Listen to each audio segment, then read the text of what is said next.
Damos comienzo a un nuevo programa, Servidores de Dios. Quien te habla es Manuel Cornejo. Estaré compartiendo la palabra de Dios y lo haré de una manera expositiva, versículo a versículo. Y en esta ocasión será en el Evangelio de Marcos, capítulo 9 y versículo 7, donde dice: Entonces vino una nube que les hizo sombra, y desde la nube una voz que decía: Este es mi Hijo amado, a él oíd. Mientras Pedro hablaba con Jesús, vino una nube sobre ellos. Probablemente se formó una nube, como se aprecia en los textos paralelos, por ejemplo, de Mateo y de Lucas. En Mateo capítulo 17, versículo 5, y también en Lucas capítulo 9 y versículo 34. Note que el modo verbal traducido por vino expresa también la idea de iniciarse, es decir, formarse, comenzar a existir. La nube de gloria había estado antes rodeando a Jesús, a Moisés y Elías, y en alguna medida dejaba fuera a los 3 discípulos que eran meros espectadores sin participación alguna en lo que estaba ocurriendo. Pero por otro lado, dice que oían que los 3 hablaban, pero ellos solo podían apreciarlo. En el momento en que Pedro estaba proponiendo a Jesús la construcción de 3 enramadas, la nube los cubrió también a ellos. El colorido de las nubes suele variar, pero en esta ocasión la nube era una nube luminosa, ya que Dios manifestó muchas veces su presencia por medio de una nube esplendente. Aunque hay bastantes versículos que hablan sobre esto, señalaré tan solamente Ezequiel, capítulo 1 y versículo 4, donde dice: Y miré y he aquí, venía del norte un viento tempestuoso y una gran nube, con un fuego envolvente, y alrededor de él un resplandor, y en medio del fuego algo que parecía como bronce refugiante. Esa nube lo cubrió con su sombra. Sorprendentemente, la sombra de Dios es luz. Ese efecto de cubrir a los 3 discípulos es evidencia para ellos de estar en la presencia de Dios. Y esto completa el cuadro anticipado de lo que será la venida del reino de Dios con poder. Junto con la persona del Rey de Reyes estarán los santos de la antigua dispensación y los de la Iglesia, representado aquí en las personas de los 3 discípulos, que además son testigos de todo aquello, como lo serán luego todos los creyentes, en la misión y comisión que sobre nosotros puso el Señor. Note lo que dice Hechos de los Apóstoles, capítulo 1 y versículo 8, dice: Pero recibiréis poder cuando haya venido sobre vosotros el Espíritu Santo, y me seréis testigo en Jerusalén, en toda Judea, en Samaria y hasta lo último de la tierra. Aunque aquellos 3 pertenecían por descendencia al pueblo de Israel, no significaba obstáculo alguno para su pertenencia a la Iglesia. Es más, para Dios los salvos formamos un solo pueblo, como más tarde enseñará el apóstol Pablo.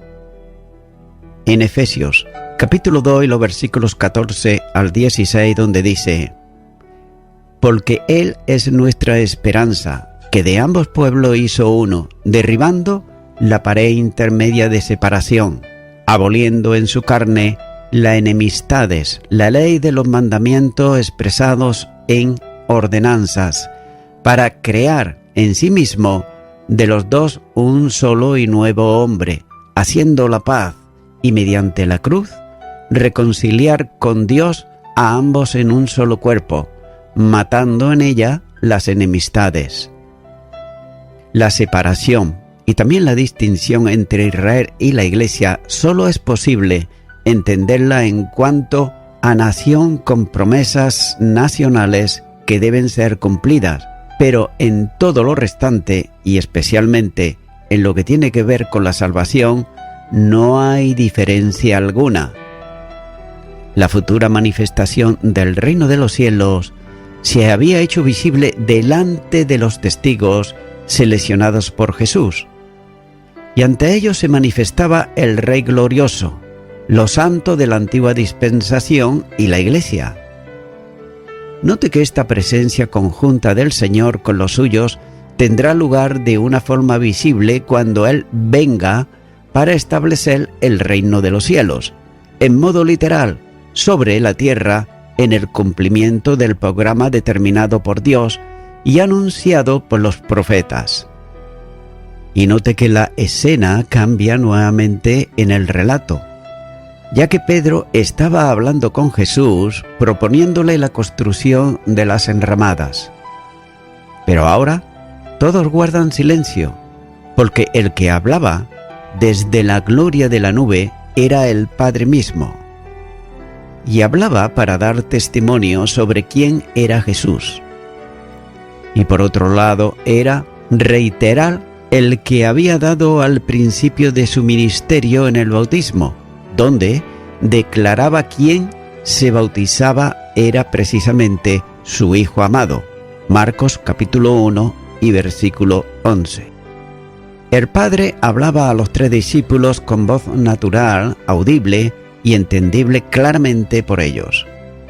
Note que no era la voz tronante del Sinaí, ni la aguda como de trompeta, simplemente hablaba dando testimonio celestial que respondía a la pregunta: ¿quién es este?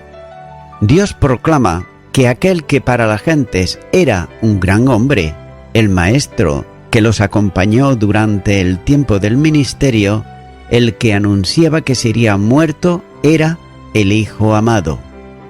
Por otro lado, en la construcción del texto griego, en el que los 2 títulos van precedidos del artículo determinado, exige que se consideren como 2 títulos diferenciados y no tanto como uno solo acompañado de un adjetivo calificativo, en cuyo caso sería Hijo amado. El título Hijo, que se ha considerado antes, tenía también una marcada relación con el sentido mesiánico de Jesús, ya que el rey de la casa de David, según la promesa, se llamaba Hijo del Altísimo. Lucas, capítulo 1 y versículo 32, dice: Este será grande y será llamado Hijo del Altísimo, y el Señor Dios le dará el trono de David, su padre. También dicho antes para el rey prometido con un trono perpetuo. El segundo libro de Samuel, capítulo 7 y versículo 16, dice: Y será afirmada tu casa y tu reino para siempre delante de tu rostro, y tu trono será estable eternamente. Aunque en la referencia al rey prometido a David, el hecho de que Dios se declare como su padre no implicaba necesariamente la condición divina que ese rey sucesor, sino la posición oficial que Dios le otorgaba.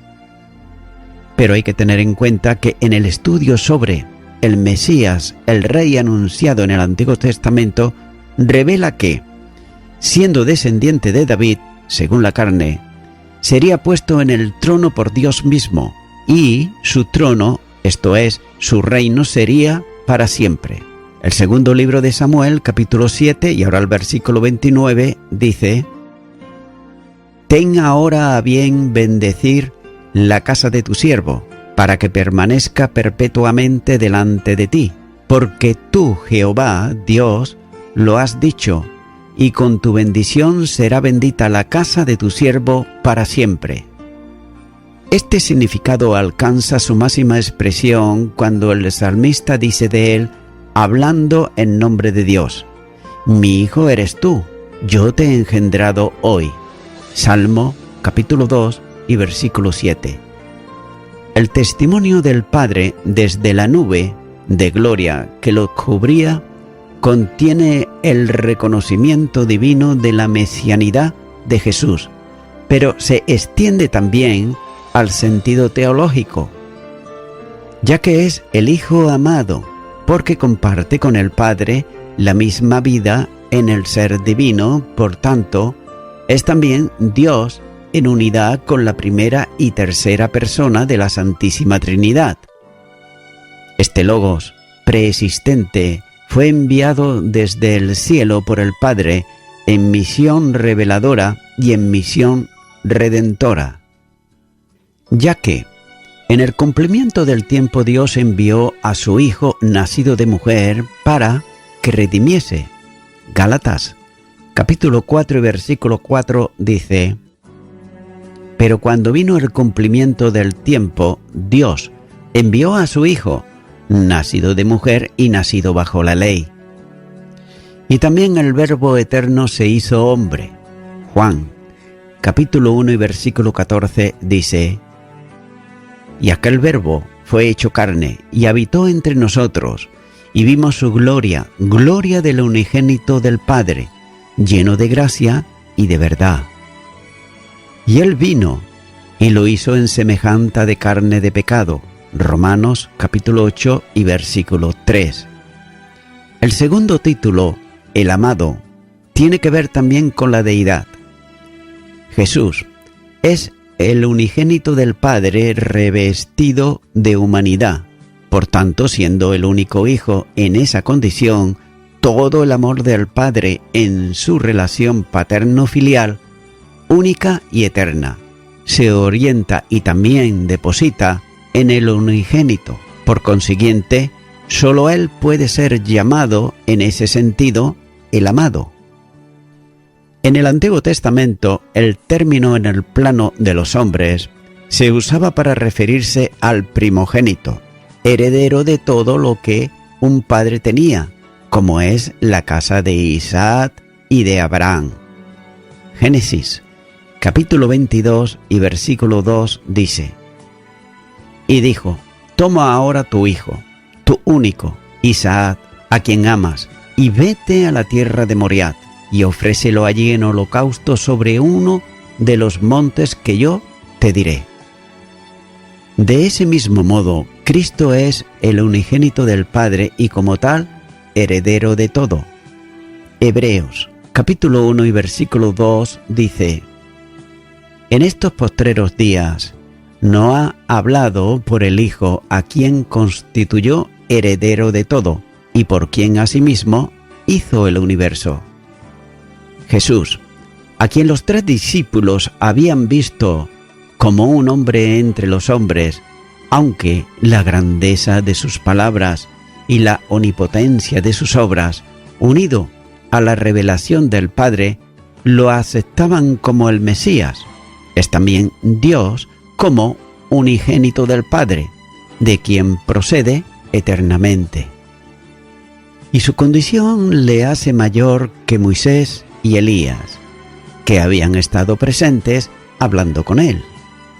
Note que junto al testimonio está también el mandato, cuando dice: a él oíd. Este verbo expresa la idea de escuchar algo con intención de obedecer. Jesús era el profeta anunciado a Israel, quien debían de oír. Deuteronomios, capítulo 18 y versículo 15 dice: profeta de en medio de ti, de tus hermanos, como yo, te levantará Jehová tu Dios, a él oiréis. Las palabras de Jesús, despreciadas por sus enemigos, debían de ser obedecidas por sus discípulos. Y esta obediencia es vital, puesto que el Señor vino no solo como Redentor y como Rey, sino también como revelador del Padre. Juan, capítulo 1 y versículo 18 dice: a Dios nadie le vio jamás. El unigénito Hijo, que está en el seno del Padre, Él le ha dado a conocer. Nada hay en Dios ni en relación con Dios que no esté presente en Jesucristo.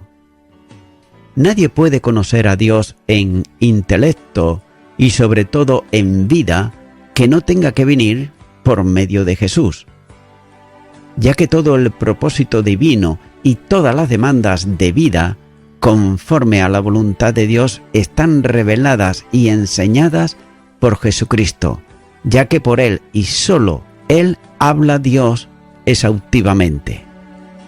Hebreos capítulo 1 y versículo 2 dice: en estos postreros días nos ha hablado por el Hijo. Así pues, tanto Moisés como Elías representan a los profetas por medio de los cuales Dios ha hablado en otros tiempos. En este mensaje profético debemos estar atentos porque es como una luz que brilla en las tinieblas.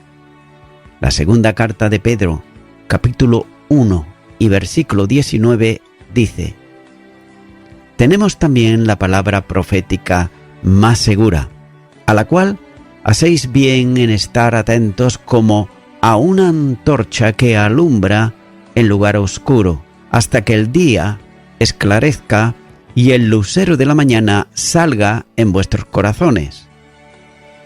Dios había mandado obediencia al profeta que había de venir, levantado por él mismo, que vendría y a que el pueblo entero debería de oír. Deuteronomios, capítulo 18 y versículo 15. En el bautismo recibió la confirmación para el ministerio sacerdotal y aquí la recibe para el ministerio profético, cuando dice a él oíd. Pero igualmente recibe también la confirmación para el ministerio real, como hijo, el amado. Ya que el Padre da testimonio a los 3 discípulos de que Jesús era su Hijo. Hay una importante lección personal que no debe de descuidarse, que tiene que ver con lo esencial de la vida cristiana, que es la obediencia natural para el regenerado. Note lo que dice Efesios, capítulo 2 y los versículos del 4 al 7, donde dice: pero Dios, que es rico en misericordia por su gran amor con que nos amó, aun estando nosotros muertos en pecados, nos dio vida juntamente con Cristo. Por gracia sois salvos. Y juntamente con Él nos resucitó y asimismo nos hizo sentar en los lugares celestiales con Cristo Jesús, para mostrar en los siglos venideros las abundantes riquezas de su gracia en su bondad para con nosotros en Cristo Jesús.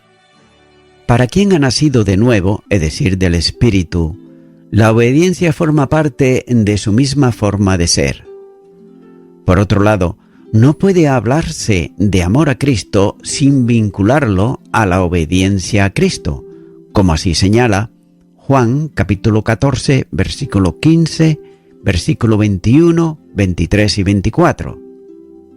Ya que no es solo una obediencia extrema, hasta dar la vida, que, sin duda, lo comprende, sino una continuada en todos los aspectos, incluyendo los más sencillos, las demandas más simples de todo cuanto Jesús pide.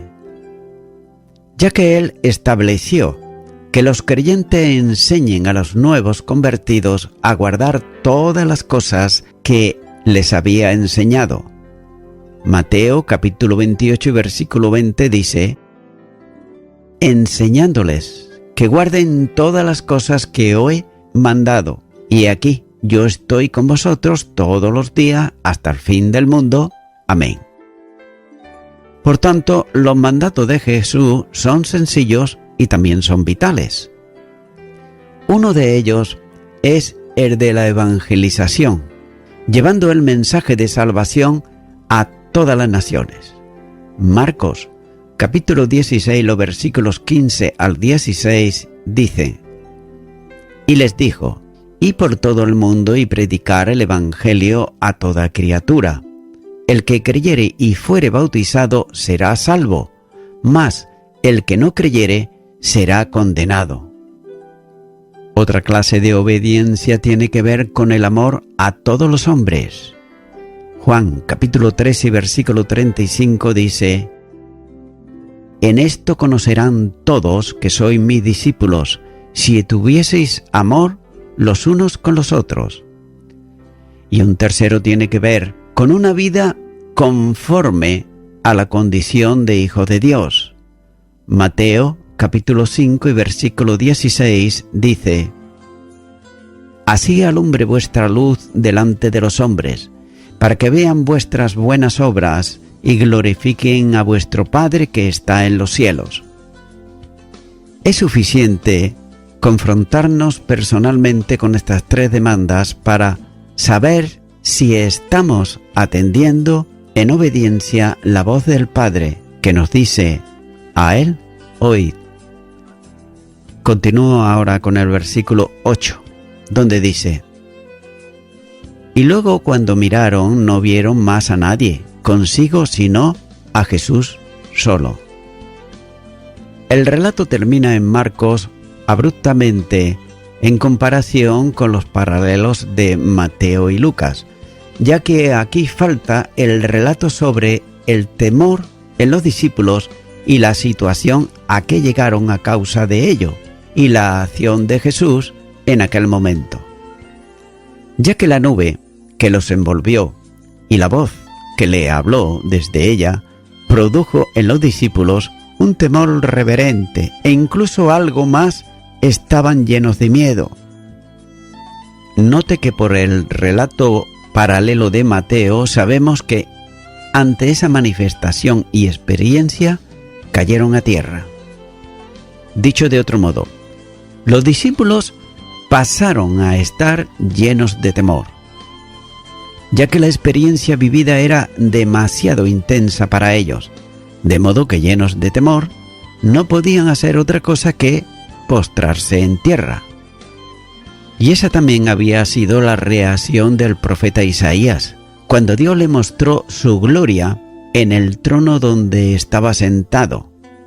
Isaías, capítulo 6, versículo 5, dice: Entonces dije: ¡ay de mí, que soy muerto! Porque siendo hombre inmundo de labios y habitando en medio de pueblo que tiene labios inmundos, han visto mis ojos al Rey Jehová de los ejércitos. Cuando el hombre percibe la presencia gloriosa de Dios, es impulsado a una acción semejante. Génesis, capítulo 3, versículo 10 dice: Y él respondió: oí tu voz en el huerto y tuve miedo, porque estaba desnudo y me escondí. Y Jueces, capítulo 6, versículo 22 dice también: Viendo entonces Gedeón que era el ángel de Jehová, dijo: Haz, Señor Jehová, que he visto al ángel de Jehová cara a cara. También Daniel capítulo 8 y versículo 17 dice: Vino luego cerca de donde yo estaba, y con su venida me asombré, y me postré sobre mi rostro, pero él me dijo: Entiende, hijo de hombre, porque la visión es para el tiempo del fin.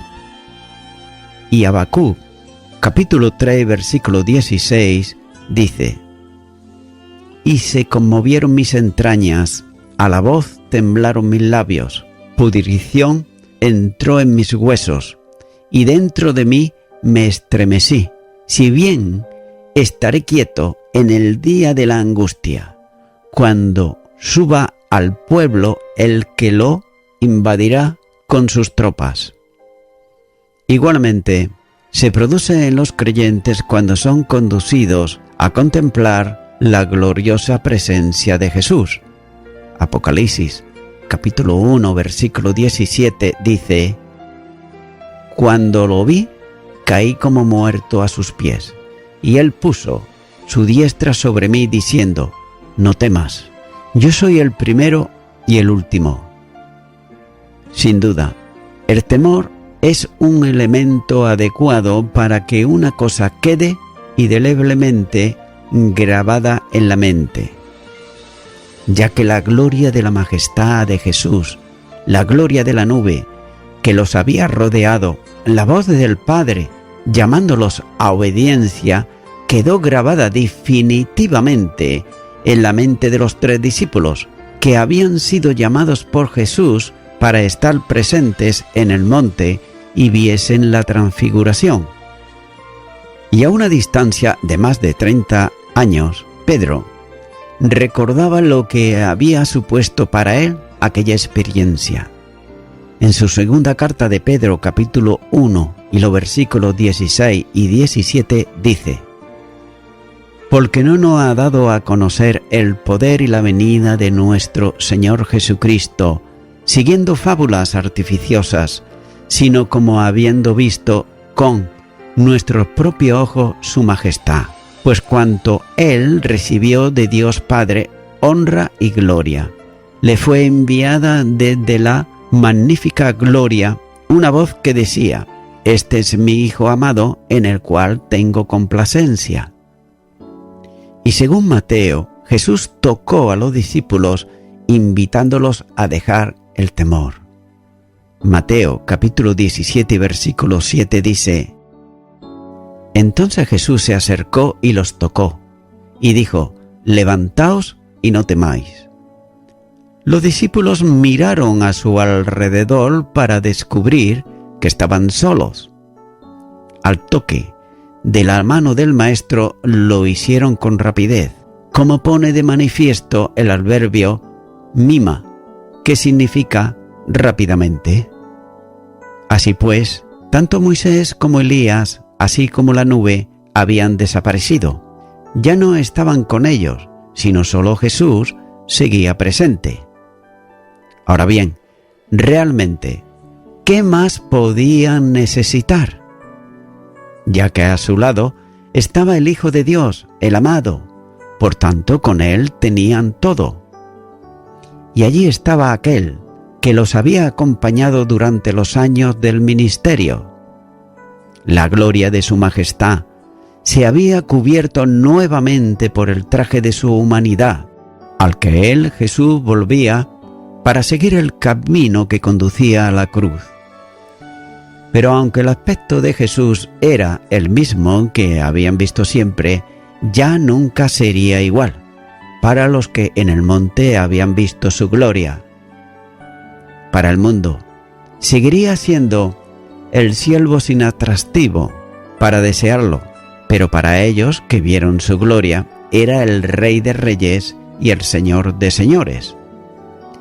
Jesús no era un gran hombre, ni siquiera el Mesías conforme al pensamiento de la teología que enseñaban los maestros de aquellos días. Era el Hijo unigénito del Padre.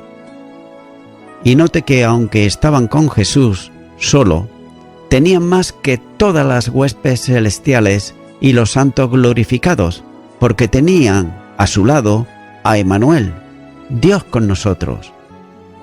La gloria manifestada, la dimensión celestial del acontecimiento, la voz, por otro lado, del Padre, dando testimonio celestial de quién era Jesús, quedó grabada indeleblemente en el recuerdo de ellos. Y voy concluyendo con esto.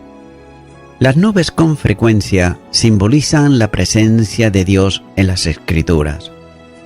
Por ejemplo, la nube en el monte de Sinaí, que descendió sobre la montaña durante 6 días y después, al 7º día, desde el interior de la nube, el Señor llamó a Moisés, como así dice Éxodo capítulo 24, versículo 16. Ahora bien, no queda claro si Él les cubre la nube, incluye a los discípulos o solo a Jesús y a los 2 santos del Antiguo Testamento. Que la voz llegó a los discípulos desde la nube puede implicar esto último, ya que la primera parte de la voz desde la nube recuerda a la voz en el bautismo, en Marcos capítulo 1 y versículo 11, donde dice: tú eres mi Hijo amado. Excepto, en este caso, habla en tercera persona y se dirige a los discípulos, a decirle: este es. Mientras que en el bautismo se trataba de una aprobación divina y comisión para Jesús mismo. Esta, sin embargo, es para los discípulos que necesitan valor, necesitan seguridad para tomar su cruz y seguirle. Como en el bautismo, este es mi hijo, alude probablemente al Salmo capítulo 2, versículo 7, ya que el Salmo real, davídico, en el cual Yahvé confirma su rey escogido y además advierte a las naciones contra la revuelta. La voz, por tanto, confirma también la confesión de Pedro de que Jesús era el Mesías, Marcos capítulo 8, versículo 29. Pero también nótese que como en Marcos capítulo 1 y versículo 11, el adjetivo sustantivo amado puede aludir a Génesis capítulo 22 y versículo 2, y a la tipología de Jesús e Isaac, en la que la disponibilidad de Abraham para sacrificar a su hijo amado es análoga al ofrecimiento de Dios de su propio hijo. Y esto encajaría en la presente escena, ya que Jesús acaba de estar hablando de su sufrimiento y muerte. Marcos capítulo 8, versículo 31. Mientras que el bautismo de Jesús, la tercera frase de la voz divina, alude a Isaías capítulo 42 y versículo 1, cuando dice: estoy contento contigo. Aquí se le dice a los discípulos escucharle. Esto es probablemente también a una alusión a Deuteronomios capítulo 18 versículo 15, donde Moisés le dice a los israelitas que Dios levantará un profeta como yo de entre ellos y que a él oiréis. Note que escucharle significa mucho más que simplemente escuchar las palabras de Jesús, ya que significa oír con entendimiento y después actuar según esas palabras. Note, y esto es muy importante, que el mandato de escuchar es completamente aplicable a todas las enseñanzas del Señor Jesús. Esto está en línea con la alusión a un profeta como Moisés, que significa aceptarle como portavoz de Dios. Y más específicamente, el mandato de escuchar se refiere al contexto inmediato de la revelación del sufrimiento del Mesías, Marcos capítulo 8 y los versículos 31 al 32. Y también su implicación para el discipulado, Marcos capítulo 8 versículos 34 al 38. También significa que Pedro y los discípulos, con su sesgada visión del mesianismo de Jesús, Marcos capítulo 8 versículo 32. Es por eso que ellos deben de oír y también de acatar. El versículo 8 nos dice que de repente, cuando miraron a su alrededor, ya no vieron a nadie salvo a Jesús solo con ellos.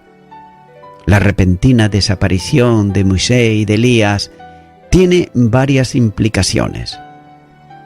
Por ejemplo, la primera, confirma la naturaleza milagrosa del evento, ya que los dos desaparecen tan rápido como llegaron.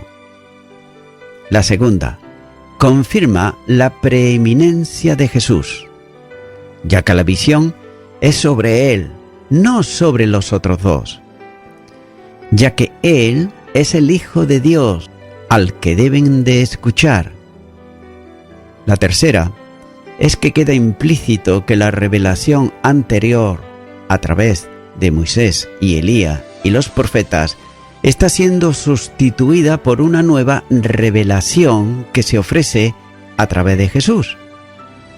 Es a Él a quien deben de escuchar. El reino de Dios está al alcance de la mano, y el vino nuevo del reino no puede ser colocado en los odres viejos del antiguo pacto. Marcos capítulo 2 y versículo 22. Por tanto, Dios está haciendo algo nuevo.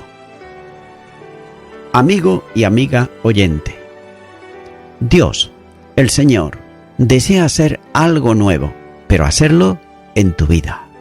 Por ejemplo, Mira lo que dice en su palabra, en la segunda carta a los Corintios, capítulo 5 y versículo 7. De modo que si alguno está en Cristo, nueva criatura es. Las cosas viejas pasaron, he aquí, todas son hechas nuevas. Cristo desea hacer de ti una nueva criatura, quitando de ti todo lo malo del pasado. Para ello, es necesario que tú primeramente le recibas a Cristo como tu único y suficiente Salvador. Si hasta ahora no lo has hecho, o piensas por el contrario, que solamente crees en Él, pero nunca le has invitado a que venga a tu corazón, a tu vida, pues ahora tiene el momento de hacerlo. Para ello yo te animo a que tú ores conmigo una sencilla oración de fe y repite a ella donde estás y di: Señor Jesucristo, quiero darte gracias porque tú deseas hacer algo nuevo en mí. En este momento me reconozco una persona pecadora y te quiero pedir perdón por todos mis pecados, los cuales me arrepiento de ellos, y te recibo ahora, en este instante, a ti, Jesucristo, el Hijo de Dios amado, en mi corazón como mi único y suficiente Salvador. En tu nombre. Amén.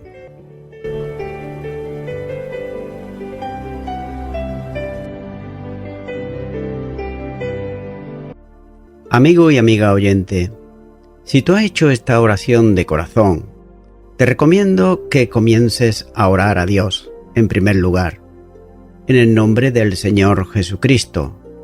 Orar a Dios no es rezar, sino que es hablar con una persona. También te recomiendo que leas la palabra de Dios y lo hagas a diario. Comienza, por ejemplo, con el Nuevo Testamento.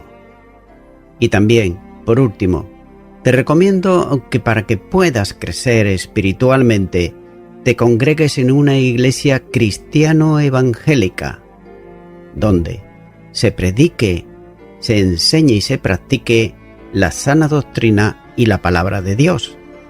Congrégate ahí y con el tiempo podrás crecer espiritualmente y también servir al Señor Jesucristo. Que Dios te bendiga. Y a toda la audiencia, nuevamente ya me estoy despidiendo de todos ustedes y será hasta el próximo programa. Que Dios os bendiga a todos.